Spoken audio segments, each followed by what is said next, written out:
I'm very, very, very, why am I going in this direction? I'm very, very, I don't rise up when somebody says it's your new season. Because I've come to realize sometimes when people say it's your new season, they could be short-circuiting your season that you're going through right now. And they're ushering a season, a different. So sometimes when you are in your harvest season and there's no prophetic mantle that ushers the season, you'll find that your summer is cut it short. When you're supposed to be harvesting, you're receiving 10% instead of 100-fold of what you're supposed to receive. Because we don't just shout it's a new season, but we say it's a new season because the prophetic has announced the season. Here's another dimension. Here's another part that is missing. Is that when we're shifting seasons, some of you could walk in the fullness of time when the season is availing things that are yours, but you can fail to receive them because you came with a small thing. Shiftings and seasons that are changing requires to know what is your capacity. If you don't have a capacity to receive, that is why a child has all the organs. A female who's about 9, 10, whatever, she has all the organs that are necessary to have a child, but she can't because she's not capacitated to have a child. That which she's about to receive could actually break them if they're not capacitated to receive it. Somebody shout capacity. So today we are also coming to increase your capacity in certain things that God is getting ready for you to do. The Bible says we are not ignorant of his devices. So there are things that the enemy has been doing in this city. It is okay to come like this as a church. And we meet every Sunday and we praise and we pray and then we go to the sick world because we are not aware of what the enemy is doing outside. In fact, I hear the Spirit of God say, some of you have been going through the certain things that you're going through so that you can see how God sees. Feel how he feels. There's a song that you're saying that I have a feeling. How many of you know that we don't worship by feeling? However, somehow there's going to be an alignment between what you feel and who you are. Because if it's lacking, you'll be okay, but you'll suffer from depression because there's no cavalry of where you are right now. So today we're going to increase our capacity in the knowledge of what God is doing in this time and in this season. That whenever we say we are healed, have you noticed Jesus never says you are healed? He says you are made whole. And there's a difference. I work in a hospital. In a hospital, all we deal is just recovery. That's why you're saying you're a recovery addict. We don't necessarily use the word healed or wholesomeness because we're not giving you that. When you come to hospital, we're going to take your medical aid and tell your money and keep you. I'm not saying don't go to hospital. But if you come to me, and let me tell you what God has been dealing with me these days, is that because I studied about mental health and everything, it was easy for me to profess the scientific evidence of what it does without understanding that both of them cannot, you can't just walk scientifically without understanding the spiritual aspect of all of these things. So today, maybe you've been praying and it is okay. But today I want to bring another alignment of you understanding the mental part, which is the physical aspect. So we're going to do certain things because there are some things, I like James chapter 1. It says, when tempted, never said you're tempted by God. But everyone is led away by their own lustful desires. And the Bible says lustful, which is flesh. Lust, when it then comes in, it then produces sin. And when sin has now become bigger, it produces death. So it is important to know what the enemy has been doing. So today we're going to cover certain things. I wanted to come and give you evidence of the scientific understanding of what depression is, but I realize I'll be wasting a little bit of time. If you want to understand that, we can do that. But depression, in essence, when we speak dealing about depression, do you have your notepads? But I want you to write, because in the teaching that we're going to do also today, we're going to have very honest with yourself. Because whenever we deal with what we are dealing with today, we're going to deal with what I call rejection. And not just rejection, but the spirit of rejection. And these two brothers can bear witness to me. When we were growing up, I remember I wanted to be a doctor so much. I used to call myself doctor when I was young. You remember that part? Now look at me now. But I wanted that so much. I used to call that Ngagabi. And the problem is that whenever you're looking at me as Stephen, you're also looking at the boy in me. For every man, there's a boy that is stuck somewhere. Yes, sir. Yes, sir. And often enough, a man could be standing here, and you're wondering, why am I talking to this man? And all of a sudden, they're childish. Childlike. It's because they moved from that being a man. But there's a wound. There's what we call a mother wound and a father wound. And if we are not aware, we realize that we have not healed the boy in him. Can I show you something scripturally? Then I'm going to go to for me, it's an amazing thing. Jesus is on a journey to heal the woman with the issue of blood. Rather, the child who was 12 years old. When he's healing the woman with the issue of blood. He didn't come to heal that woman. He was going to heal a child who was 12 years old. On the way of healing that child who was 12, he meets the woman with the issue of blood who's been sick for 12 years. Because if he doesn't heal this woman, the issues of this woman are then going to be passed on to that child who's 12 years old. So if you're not intentional about your healing, the things that you're dealing with are going to be passed on to the next generation. There are things where you say, Father, yeah, right, I'm going to be spiritual. But when we're dealing about that thing or someone sitting on the wheelchair, is that if you don't heal, and this is what we now call red race in our black society, and we call black text, is that there are things that we find ourselves dealing with that we are not meant to be dealing with. That's why we venerate ancestors so much, because we're dealing with curses and things that were never broken. Typical example, Gini barona next door. Now you grow up, you don't even trust them. I don't know why we're fighting, but next door. Now the question is, have you seen them lawyer when? But you have carried over. I had to give you. I think it's control. There are things.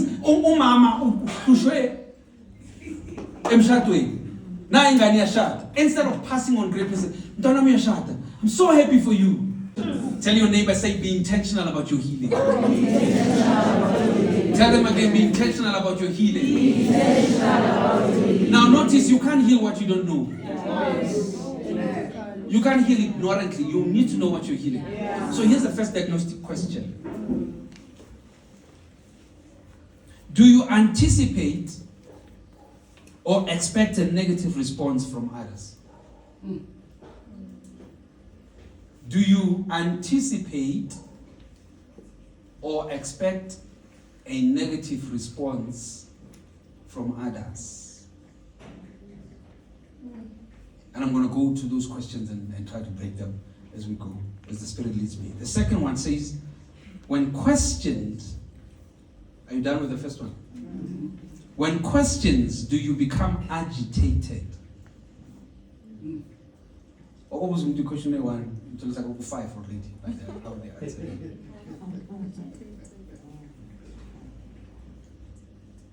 A third one, are you done with the second one?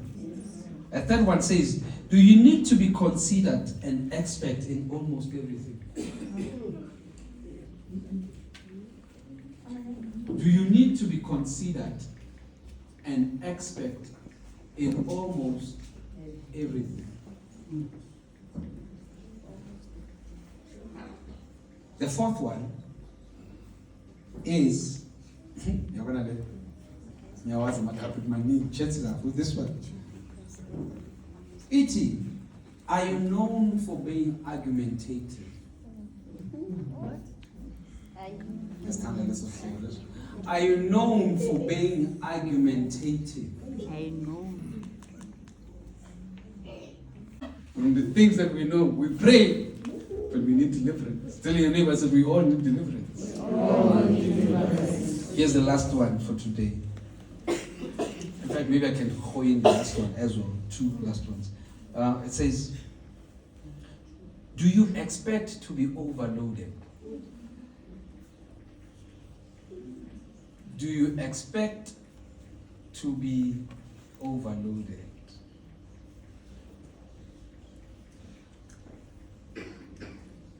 Should I hold the last one? Yes. I like that. Yes, please. 80. Hey, wait. Do you believe that you are on a spiritual high and that your opinion should be favored above others?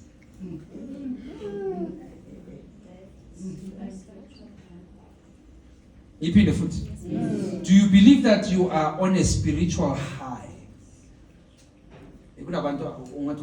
Problem. All the time, standards. Okay, fine. And that your opinion should be favored above others. Number 6. That your opinion should be favored above others. Opinion and missing attack. Yabalethela baboni akhulekwa depression, anxiety, rejection. The thing about rejection is that it then gives birth to what we call 3 major things. It produces depression, it produces guilt, and then it produces insecurities. Rejection produces those things. Let's deal with the first one. Do you anticipate a negative response from others? Umuntu ayaphethe CV na kuphasile man. Nayi, uyiphethe. Maka uyibeke etafuleni. Avela athi angiyazi vele. Angiyabangithola. Mina ngiyabangithathe mina. Already maka uyibeka in their heads because they've been probably rejected 6 times. Because you see, whenever rejection happens, we don't realize that we are not dealing with it as it happens. Very interesting. Someone rejects you about something, Ohambo right, in the middle of the night. All of a sudden, like you've shifted, you are in that space. Because rejection does that, it plants. And if it goes unchecked, everything that is planted is going to grow. And matter to grow, it's going to produce fruits. So whenever we're dealing with rejection, or rather we're dealing with things like depression, guilt, is that we don't realize that we are dealing with it from fruits. And the reason why we are not succeeding with things like depression is because we are dealing from the fruit part. Yeah. But we're not dealing with the roots. And if we are not dealing with the roots, then we're going to have a problem. So whenever we are then dealing with rejection, they're anticipating negative response. Things, we could be here. I promise you, there could be a prophetic word that is released. It's not everybody that's going to walk in that prophetic release. Abanya Babo, they've come to the realization you're anticipating worse things all the time. Whenever you speak right things, they're very suspicious. Why is discerning? Why do you always have to discern wrong things, but you don't even know how to discern the right things happening in your place? When they are walking what's called discernment, but the suspicion is not discernment. You are always suspicious. A right guy comes and proposes you because you've been receiving bonke la makeza. When you meet the right guy, you are now saying ufuna. Why me? And you're wondering why you're affecting a makeza constitute is because you are expecting them. Your womb is expecting a makeza. It hasn't been cleansed yet. Your receptivity is waiting for wrong moments all the time. And we have taught you, you will break through. Why must I always break through? Why can't I get what's supposed to be mine? Me right. Hey, I just went right, man. Yes. Amen. Amen. And you don't realize we are now in the prophetic. We have what we now call a hostile womb. Your womb is constantly kicking the seed of greatness in you. You know, I'm very afraid to go to these churches that are dealing with deliverance every Sunday. Because they've mastered demons and demonology. And the day the angel walks in, they will never even recognize. That's true. That's true. In fact, most of you, I'm so consumed with angels, is that most of us right now, In our heads, we're thinking of angels as this white boy with white beard, the halo, and probably small little kids. Those are not angels. In fact, the day you go to see an angel, most of you will run away.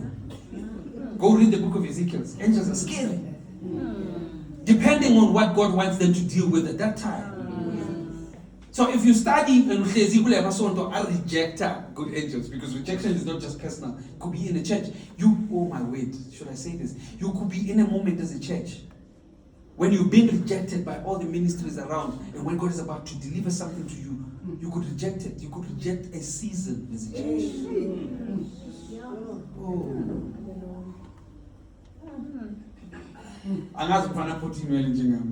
Why does he look here? And reject what God's about to do in your midst. Because the rejection has done that. It has been taught to you that the man that has to walk in here has to walk with self-piety. And you fail to see the season of what God is doing in your midst.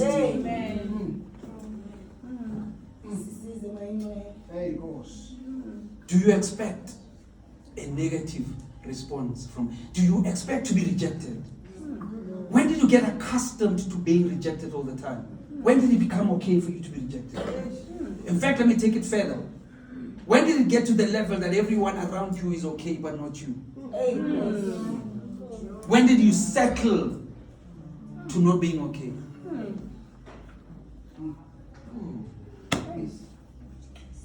When did you get to the level where you're no longer singing, "It's me, oh God," in the midst of it?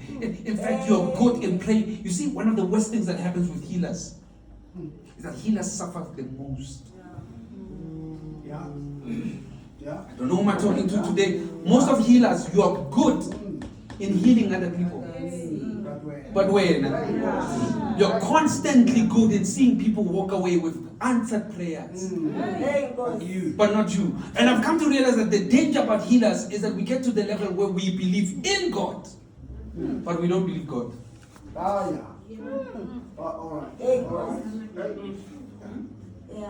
Can I say that again? We believe in God, but we don't believe God. I believe in God, the healer. I believe in God that can heal everybody else. But I don't believe Him when it says it's my time for healing. That is why we no longer even go for altar call. We send everybody for altar call, but we don't go because we think altar calls are just not going to work for me. I've gone to altar call for 5 times. Why must He do it for the 7th time? I'm wondering if the children of Israel were dealing with rejection and they had to walk around walls of Jericho for 7 days. What was going to happen? Because they were not told they were going to walk for 7 days. In fact, when they're walking, Egypt, they didn't realize that they were being trained to know how to walk. Because the walking in circles in that house taught them how to walk in the wilderness. But here's another part. The Bible says God did not give them right away the season of Canaan, because He knew, had He given them Canaan at that time, they would have brought the mind of Egypt to Canaan. And He took them over to Raisa, because had they encountered the Chaldeans and the other people around there, because somebody was asking me a question during the week. Why uNkulunkulu akhuwele kangaka asafarise uJacob? Number twins, you understand this part. So imagine you're pregnant with twins, and God says, "I hate the other one." It's because God saw that already the wound or the soul space was already empty. If He could He can sell his birthright for the morsel of bread. How much the kingdom? Don't you think He would have sold the whole generation of Israel when he encountered the Egyptians along the way? Other people who were worshipping other gods, because He had a soft spirit.